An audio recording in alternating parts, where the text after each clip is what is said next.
Hello again and welcome to another edition of Shed Talk, my weekly magazine video series looking at the keeping, breeding and showing of cage birds, with a particular focus on the exhibition style budgerigar. Well, first of all, thanks for your patience, those of you.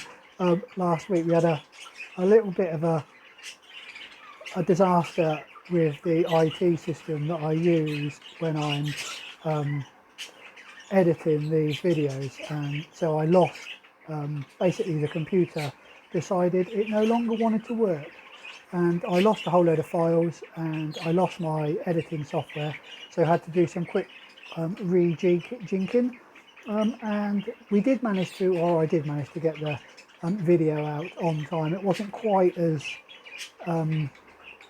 well produced as I would have liked it to be, and it was different in terms of the music, the introduction and the exit music, just because I couldn't remember what I normally use, and it would have taken me absolutely ages to go through all of the music on YouTube to find it. Anyway, let me know your thoughts on the introductory music and the exit music. I'm not sure if I like it, but it might just be because I'm used to the old music. Anyway, that's enough of the problems with that. I think we are back so far, and we hopefully, touch wood, won't have any other problems with the IT. Anyway, enough of my problems. What's been going on in the bird room? What we will do is, I think I promised in the last episode anyway, is we'll have a look at the last two of the, I suppose, the early round youngsters. So the last two of the birds that have been weaned, and see what we think of them.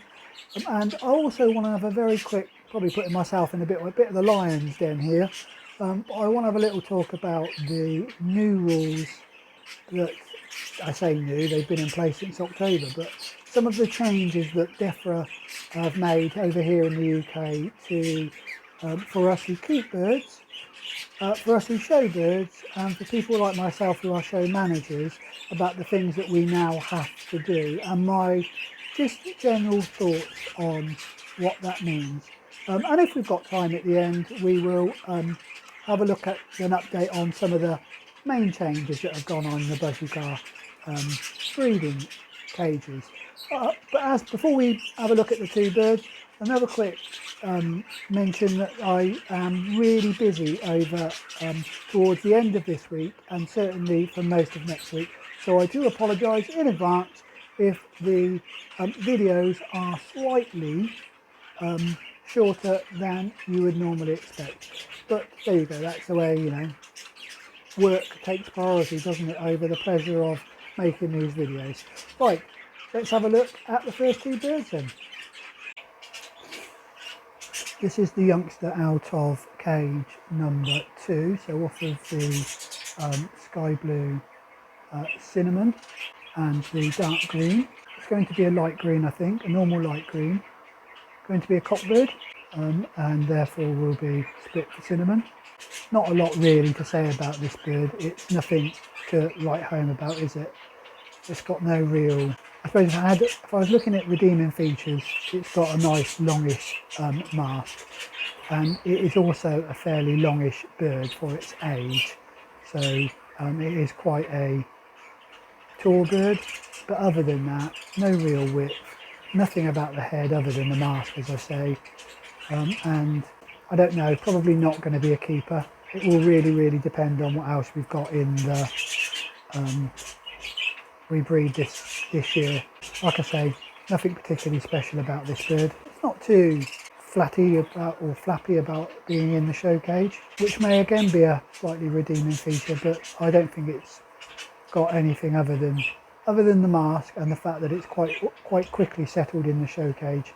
Let me know your thoughts as always, and we'll pop this one into the nappy flight with the others, and he'll be assessed probably around about September time. Nice little pet bird, I guess.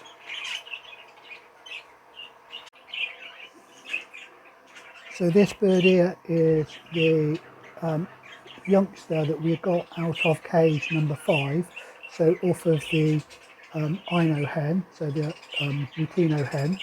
It's a light green cockbird, definitely, and therefore is going to be split for Ino, or the Eno gene. A bit like the other bird we looked at, this isn't a particularly massive bird. It's got nothing much about the head again, a bit like the other one.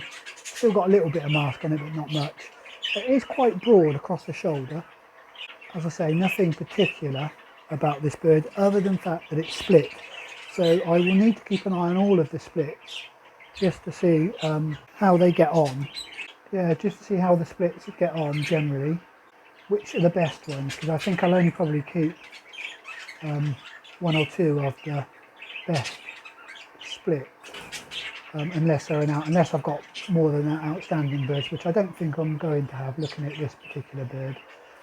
So there we go, that's the final of the two youngsters that we're going to look at in this episode. I suppose you have another redeeming feature of this bird. It does stand quite upright, doesn't it? It's not leaning over the perch at all, which is a good sign. Hopefully it will develop a little bit, but I'm not holding my breath for it. Anyway, there we go. That's the second of the youngsters, as I say. We'll pop him back into the nursery flight. I'm keeping him separate at the moment. I have made a note of the ring number, but I've got another little bird that is got a splayed leg, a damaged leg, and rather than leave it in a cage on its own, I pop this one in with it, and then just to keep it company. We know that they're flock type birds, aren't they? Budgerigars prefer to be in with their own kind. So that's where this bird's going back into. Right, I'll pop him in now. So I'm going to step in a little bit into the lion's den here by talking about the kept birds registration scheme that is currently in force or in operation here in the UK. I'm going to talk mainly about England and Wales because there are some slight differences to the way it works in Scotland, and I'm not really sure about the way it works in Northern Ireland. So mainly focusing on England and Wales. I say the lion's den because I know that there is lots and lots and lots of disagreement online about exactly what this means. So please bear with me as I talk about this. I'm going to give you my view in terms of the way it works for you keeping birds, if you're breeding birds, and if you're intending to show birds, and the impact this has on myself as a show secretary, and I suppose the other show secretaries who are operating here in England and Wales. Right, I will talk about it. So I can't imagine there are too many of you out there who aren't aware of this scheme, particularly if you're from the UK, and I know most of the viewers are. So my apologies to those of you who are from further afield, but it may interest you to know what some of the problems we as bird keepers are having over here in the UK in terms of recent government legislation. I say recent, it was introduced back in October, and there's been some backwards and forwards discussion about what it actually means. With all that in mind, what does the legislation say? So first of all, in England and Wales there are two bits of it. There are for those of you who keep less than 50 birds, so 49 birds and less, and those who keep more than 49 birds, on average this is, so you know, I think they allow something like a 20% change if you're breeding, but so if for the most part of the year you're keeping less than 49 birds or less than 50 birds, then the first bit of whether you need to register is in place. So if you're keeping pet birds inside a house and you've got, I don't know, 4 or 5 birds kept in a cage and they never go outdoors, then this bit of legislation doesn't impact on you. The legislation allows you, or the interpretation of legislation allows you to take birds to a vet on the odd visit to the vet. So for those people who just keep a few birds inside the house as pets, this legislation doesn't affect you. You have no requirement to register. For those people who keep less than 50 birds, and those birds are kept entirely enclosed, so they have no access to the outside. And what that means from the point of view of the legislation is that if they're kept in a shed, like I've got an outside shed as well as in here, if they're kept in a shed but there's no outside flight, then again, for those people who are not showing, and I emphasise this, not showing, you do not need to register. However, if your birds have access to the outside, so therefore they're in an aviary in the garden, and let's say you've got 30 birds in an aviary in the garden where there's an outside flight, and that means that you have to register. You have to register your birds on the kept bird registry. If you keep less than 50 birds and they're kept enclosed, then, and this is where the online discussion leads in two ways, okay? So the Animal Plant and Health Agency have said in their guidance on the legislation that if you're taking the birds to a show or to a sale, you need to register. I know there will be people who will say that's not what the legislation says, and I appreciate that's not directly what the legislation says, but that's what the guidance says. And to make matters even more clearer for those of us that are showing, they have introduced some additional requirements for the bird licence for any bird gathering. I'll talk a little bit more about that in a moment. So if you don't show and your birds are kept, and you don't keep more than 50 birds, and your birds are kept entirely enclosed, you don't need to register. This is in the England and Wales. If you keep more than 50 birds, then you need to register irrespective of whether those birds have access to the outside or not. So, if you're a big bird keeper, like myself, for example, I think I've probably got, including the fives, on average, somewhere between 60 and 70 birds, I would guess. So I need to register, irrespective of whether or not I show. Right, so that's the general legislation in England and Wales. So, in a nutshell, pet bird keepers who keep their birds indoors don't need to register. Those people that are breeding birds, if you don't breed, if on average you've got less than 50 birds and you don't go to a show, you don't need to register. If you've got more than 50 birds, or your birds have access to the outside, so an outside flight, or you're taking them to shows, then you do need to register. Now, let's move on to why you need to register if you're taking them to shows, irrespective of the number of birds that you're keeping. So I've spoken a little bit about the impact that this legislation has on me, and the fact that I need to register just because of the number of birds that I keep. But I also am the show secretary for Oxford 1910 Cage Bird Society. Now, as a show secretary, I have a number of responsibilities, and one of those is when I'm organising the show, I need to apply to the Animal Plant and Health Agency for what's known as a general licence to hold a bird gathering. Now, a bird gathering just means any gathering together of birds that are not from the same holding. So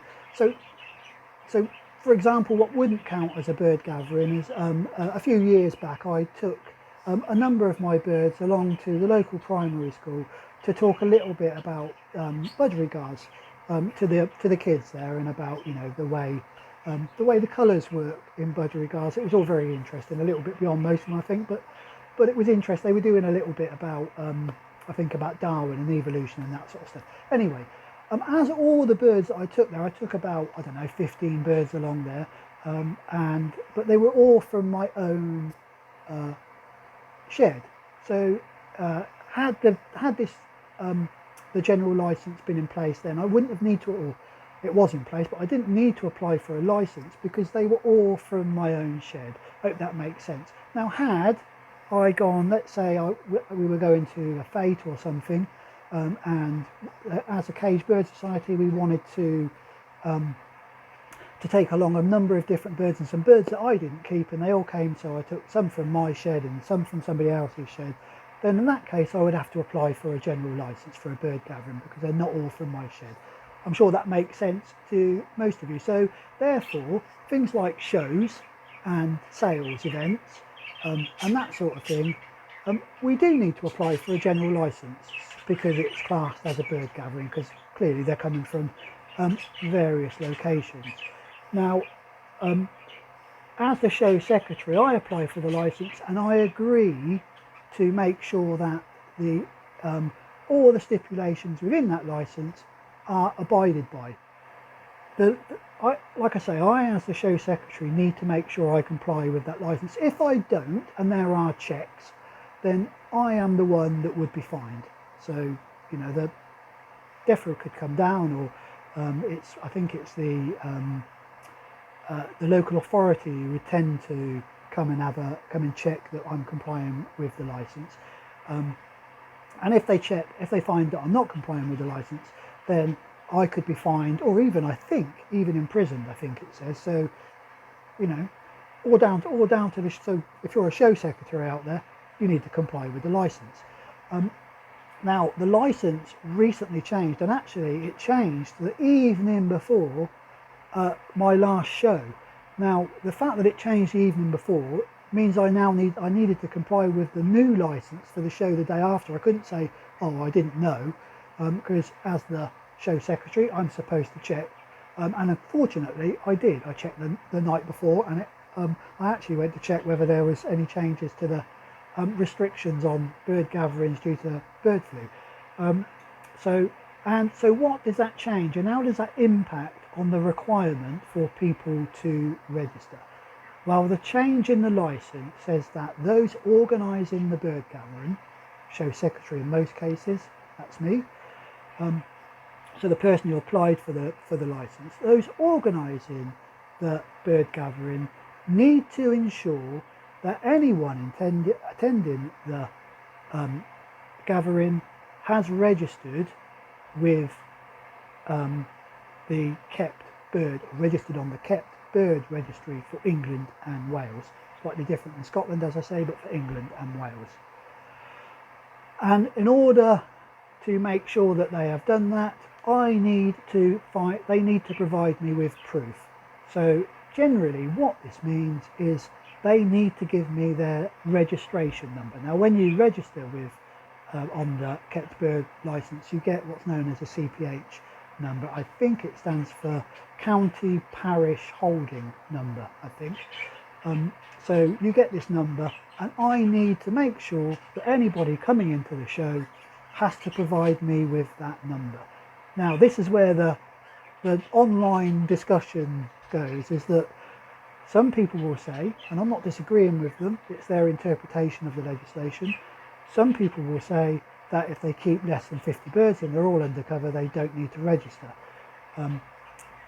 However, the license that I need to abide by stipulates that they need to have registered to come to my bird gathering, and therefore, by hook or by crook, DEFRA and the Animal, Plant and Health Agency have made their guidance now a legal requirement if you're going to attend a bird gathering. And I'm sure this will be, it upsets a lot of people, I know that, but that's the requirement, and that's the requirement placed on me as a show secretary. What I'll do very briefly now is talk a little bit about why I see the impact of that in terms of what it will do on shows.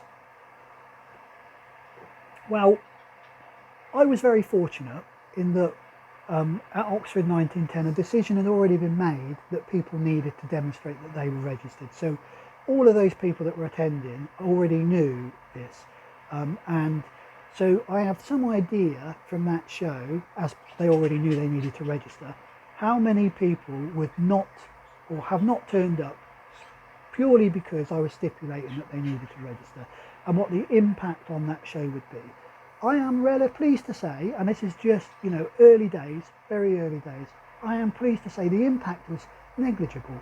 I had probably 2 people who didn't show because they weren't registered or weren't prepared to register. But I also had a number of new people showing who had registered and were now deciding to show birds. The total number of birds was, I think it was down by about 8 birds. Now, that might, for a little show, that's actually a fair number, but you know, it fluctuates anyway in terms of the numbers for my smaller shows. So I wouldn't say that from my own experience is this isn't going to be a major impact on shows. I don't think it's going to be any more of an impact, and people will disagree with me here. Please put it in the comments if you disagree, but please can we stay civil on this? Because like I say, everybody's got their own view, and but my own thoughts is that I don't think this is going to be a major impact on shows. We already ask people to produce things like their BS number if they're showing at a Budgerigar Society show. So we already ask people to produce to give us that. We already ask people to give us their contact details, because again, that's stipulated in the license, says that I need to keep contact details for up to 3 months. So we already ask people to give us a whole load of details. People already, you know, like I say, join clubs, a lot of them online, they do a lot of that stuff. So I don't think that this is going to have a major impact on the number of show entries. I do think that we as show secretaries and as show members and as the general bird keeping fraternity, if you're a member of a society, I do think we need to help those people who are less able to deal with this. I know we've got one person who regularly shows at our show, who, you know, is getting on in age, has problems hearing. He is not going to be able to register online, and I doubt very much whether he's going to be able to register via the telephone because of his problems with hearing. So let's help these people out. Let's, you know, at our meetings, let's take along a laptop and help people register there and then. Okay, so, and it isn't difficult. Registration is not difficult. It takes probably 15 minutes on the phone in most cases. I know some people have had a much worse experience than that, but you know, most people feeding back to me that it takes about 15 minutes or less on the phone to register. And again, it's about 20 minutes online. And the problem with the online one is mainly that you need to make sure you've got all the information at hand that they need before you log in, otherwise it logs you out if you're taking too long finding it. So my advice to anybody would be to try and do this over the phone. It doesn't take very long. I know there have been some delays for some people in terms of getting their CPH number back. So like I say, I don't think this is going to have a major impact. There are other things that are going to have a much bigger impact on, you know, the hobby, the fancy, than registering. You know, if you're already keeping birds and already intending to show, the registration is a minor problem. The biggest setback for us, I think, is, you know, the size of people's gardens, the fact that it's a 365-day-a-year hobby. You know, you've got to find someone to look after them if you want to go on holiday. It's, you know, you've got to look after them every day. And there are other competing hobbies out there that are less restrictive on lifestyle and on time, on people's time. So and of course there's the big one, the amount of cost it is to get involved in the hobby now, particularly if you want to compete at a reasonable level. Right, so that is just my view on the registration scheme. And like I say, do leave your views in the comment section. Keep it civil, please keep it civil. Leave your views, let me know your thoughts. If you've registered already, let me know how you got on with the registration. If you're not going to register, please let me know. Put it in the comments, say why you're not planning to register, and whether the registration scheme means that you're planning to you know, give up on showing or give up on birds altogether. let me know your thoughts anyway. But as I say again, this is just my view. I'm not a lawyer. I don't know the full ins and outs of the legislation. I do know what it means to me as a show secretary, and the impact that currently, as of today, has on those of us that are attending the show, and the requirement to register with the Kept Bird Registry. Well, that brings us to the end of another episode of Shed Talk. In the next episode, we'll have a look at the breeding cages, so there'll be much more about the birds than about this horrible subject of bird registration. If you did enjoy the video, don't forget to give it a big thumbs up. All the likes help the number of views that the video gets. And you know, I think actually one of the videos just recently actually has now had 50 likes, and you know, it's also then gone, you know, from my point of view, it's reached a much wider audience than it normally does. So so a big thank you to all those of you who liked that video. Please continue doing it. Please continue hitting the like button. If you're not yet a subscriber, why not? Do subscribe to the channel, and don't forget, if you want early notifications, then hit the bell icon. That way you will get a notification of every time I upload a new video. But as always, until the next one, do stay safe, enjoy your birds.